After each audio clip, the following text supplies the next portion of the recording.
शिरगाव येथे वाहनाचा अपघातात एक जण जागीच ठार।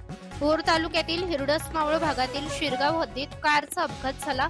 अपघातात एक जण जागीच ठार झाला असून एक जण जखमी झाल्याची घटना दिनांक 29 रोजी रात्रीच्या सुमारास घडली आहे।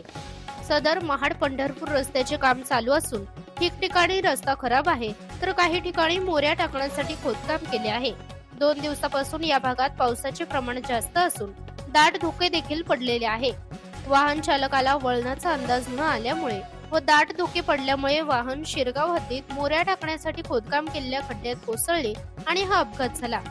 सदर वाहन क्रमांक MH12HZ9299 या वाहनातून दोघे जण प्रवास करीत गणपतीपुळे येथे जात असताना शिरगाव हद्दीत अपघात झाला।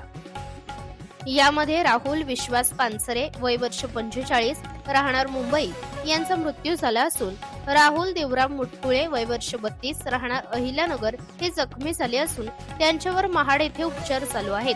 सदर घटनेची माहिती मिळताच घटनास्थळी भोर पोलीस ठाण्याचे पोलीस निरीक्षक अण्णासाहेब पवार, पोलीस हवालदार गणेश लडकत, सुनील चव्हाण, अजय साळुंखे, ज्ञानेश्वर शेडगे तसेच कोंढरीचे पोलीस पाटील यांनी घटनास्थळी पोहोचून मृतदेह बाहेर काढून भोर उपजिल्हा रुग्णालय येथे शवविच्छेदनासाठी पाठवण्यात आला आहे।